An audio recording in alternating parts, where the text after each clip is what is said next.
सोनाली कुलकर्णी घेऊन येते vibes मीडियातर्फे power players. Vibes मीडियाच्या पॉवर प्लेयर्समध्ये आज आपले गेस्ट आहेत डॉक्टर किरण नेरकर.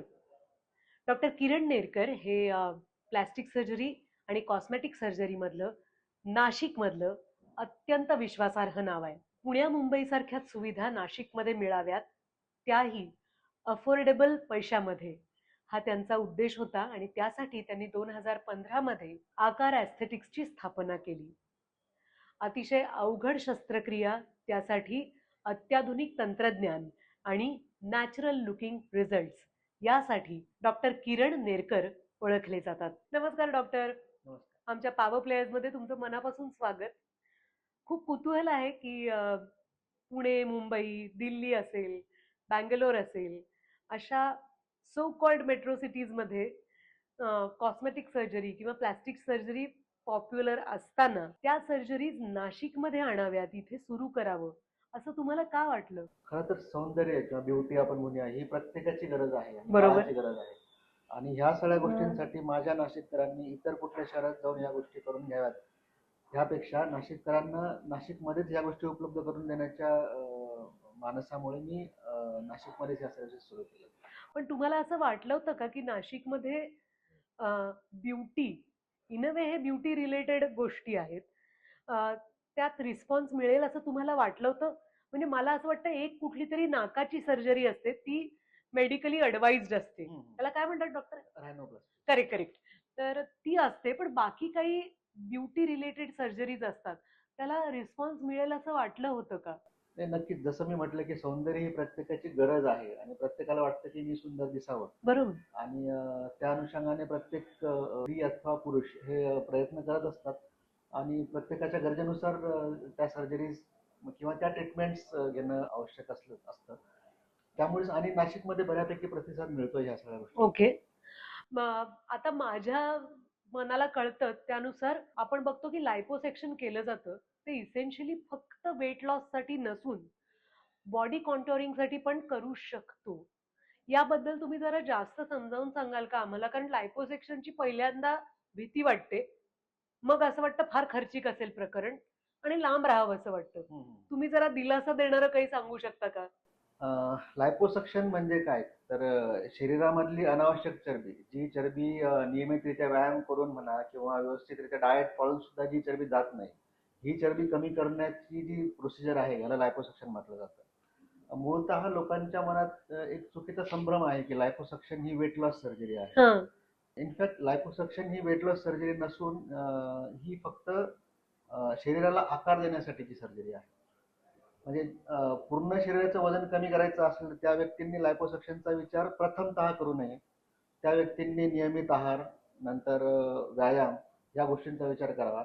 आणि वजन अगदीच 100, 110, 120 किलो असं असेल तर मग त्यासाठी बेरियाट्रिक सर्जरी नावाचा प्रकार असतो. त्याच्याने शरीराचं ओव्हरऑल वजन कमी करता येतं. आणि बेरियाट्रिक सर्जरीच्या नंतर ज्या लूज स्किन फोल्ड्स आहेत, म्हणजे लटकलेली त्वचा आहे, पोटाची म्हणा, छातीची म्हणा, ती त्वचा आपल्याला परत प्लास्टिक सर्जरी करून नियमित करता येते. तर मूळ प्रश्नाकडे आपण वळूया की लायपोसक्शन ही मूळतः बॉडी कंट्रोलिंग सर्जरीच आहे किंवा बॉडी रिशेपिंग सर्जरी आहे. याच्यात आपण मी जसं म्हटलं तसं शरीराच्या विशिष्ट भागाला हवा तसा आकार देतो आपण. आणि हाच फायदा प्रेग्नन्सी किंवा डिलिव्हरी नंतर पण होतो का स्त्रियांना? कारण डिलिव्हरी नंतर काय होतं, नॉर्मल डिलिव्हरी झाली असेल तर कमी प्रॉब्लेम येत असेल कदाचित, पण जर सी सेक्शन झालं असेल तर मार्क्स येतात, सॅगिंग होतं, स्किन लूज होते. तर याच्या सर्जरी केल्यानंतर आपल्या सेल्फ एस्टीम मध्ये किंवा कॉन्फिडन्स मध्ये काही फरक पडू शकतो का? नक्कीच. म्हणजे प्रसूती कुठल्याही पद्धतीची असू देत, सिझेरियन सेक्शन असू देत किंवा नॉर्मल डिलिव्हरी असू देत, प्रसूती नंतरची जी काही चेंजेस आहेत किंवा वयोमानानंतर आलेले जे काही चेंजेस आहेत, जसं त्यामध्ये मूळतः बेडअप पोट असणं किंवा सुटलेलं पोट दिसणं, त्यानंतर स्तनांचा आकार बदललेला असणं, या सगळ्या गोष्टी आपण प्लास्टिक सर्जरीद्वारे नीट करता येतात. यामध्ये प्रामुख्याने लायपोसक्शन आहे, ज्याच्यामध्ये पोट फक्त सुटलेलं असेल तर ते कमी करता येतं. सुटलेल्या पोटाबरोबर त्वचा लूज पण पडलेली असेल, आपण याला लूज फोल्ड्स म्हणू शकतो साध्या भाषेत, तसं असेल तर टमी टक नावाची सर्जरी असते. टमी टक करून आपल्याला त्याचबरोबर म्हणजे टमी टक मध्ये वरची त्वचा कमी केली जाते चरबीच्या बरोबरच, आणि ह्या सर्जरीमध्ये त्याचबरोबर आतले स्नायू जे प्रेग्नन्सी नंतर लूज पडलेले असतात ते पण टाईट केले जातात, जेणेकरून त्या महिलेमध्ये पूर्ववत कॉन्फिडन्स हा पूर्णपणे रुजवला जातो. लायपोसक्शन आणि टमी टक ह्याबरोबरच आम्ही या संकल्पनेला मॉमी मेकओव्हर असं म्हणतो. अच्छा. मॉमी मेकओव्हर मध्ये लायपोसक्शन, टमी टक आवश्यकतेनुसार जे असेल ते, त्याचबरोबर स्तनांची शस्त्रक्रिया. स्तनपानानंतर काही महिलांमध्ये स्तनांमध्ये लटक येते, त्याला सॅगिनेस आपण म्हणतो. तर ती गोष्ट सुद्धा प्लास्टिक सर्जरी करून, ब्रेस्ट लिफ्ट किंवा ब्रेस्ट रिडक्शन करून आपल्याला पूर्वत करता येतं. किंवा काही महिलांमध्ये फक्त डिफ्लेशन होतं ब्रेस्ट, बरोबर. फक्त पूर्णपणे सॅग न येता फक्त वरचा पार्ट जो आहे स्तनाचा तो मोकळा होतो. त्याच्यामध्ये ब्रेस्ट ऑगमेंटेशन करून आपल्याला म्हणजे स्त्रीला कॉन्फिडन्स दिला जातो. डॉक्टर, मला तुमचे आभार मानायचे आहेत, कारण फार कमी वेळेला या विषयावर कोणी बोलतं.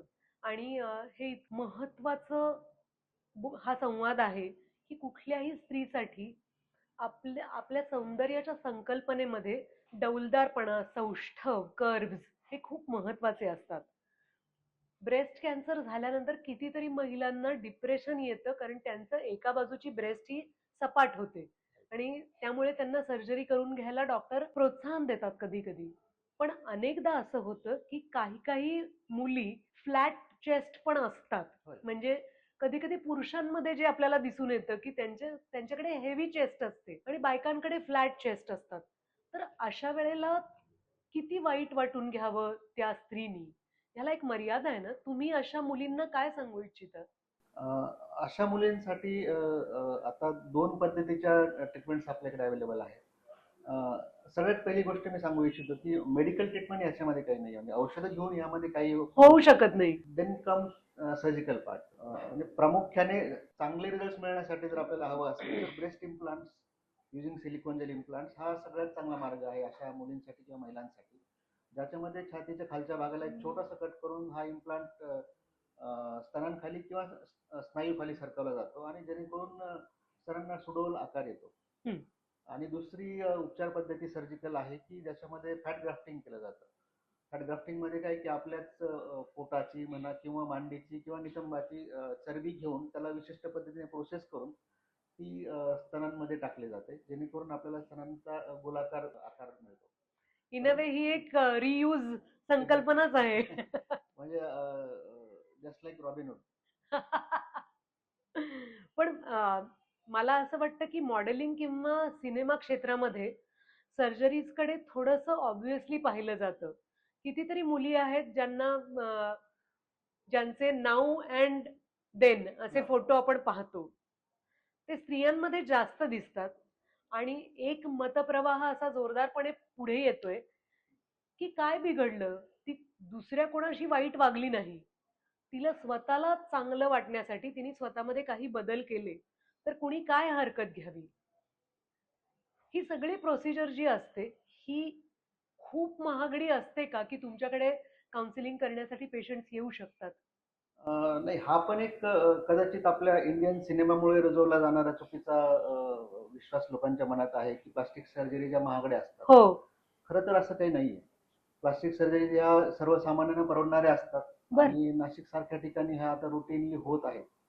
आणि राहिली गोष्ट कन्सल्टेशनसाठी, तर कन्सल्टेशन कुठल्याही सुपर स्पेशालिटी कन्सल्टेशनसाठी लागणारी जी फीज आहे रुटीन, त्याच फी मध्ये कन्सल्टेशन प्लास्टिक सर्जरीसाठी होतं. ओ. डॉक्टर, पुरुषांमध्ये पण काही काही समस्या असतात. मला पुरुषांमधल्या त्या समस्येबद्दल तुम्ही थोडंसं विश्लेषण करून सांगाल का, की त्यांच्या त्रासाला काय म्हणतात आणि त्या सर्जरीला काय म्हणतात? आता पुरुषांमधलीच आपल्या विषयाशी निगडीत असणारी एक समस्या आहे की ज्याला आम्ही म्हणतो गायनेकोमॅस्टिया. गायनेकोमॅस्टिया म्हणजे काय, तर मुलांमध्ये किंवा पुरुषांमध्ये होणारी स्तनांची अनावश्यक वाढ. खूप साऱ्या मुलांमध्ये किंवा म्हणजे वयात येणाऱ्या मुलांना किंवा पुरुषांना सुद्धा ही समस्या उद्भवते.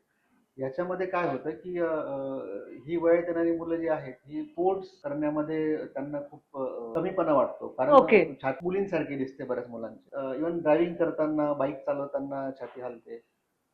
त्यानंतर टाईट टी शर्ट्स जो आता अलीकडचा ट्रेंड आहे ते ही मुलं वापरू शकत नाहीत आणि त्यामुळे एक प्रकारचा न्यूनगंड येतो ह्या मुलांमध्ये आणि they try to live aloof, बाकीच्यांपासून वेगळं राहायचा प्रयत्न करतात. त्यामुळे नैराश्य येतं, काहींना डिप्रेशन येतं. बरोबर. कंडिशनला गायनेकोमॅस्टिया असं म्हटलं जातं.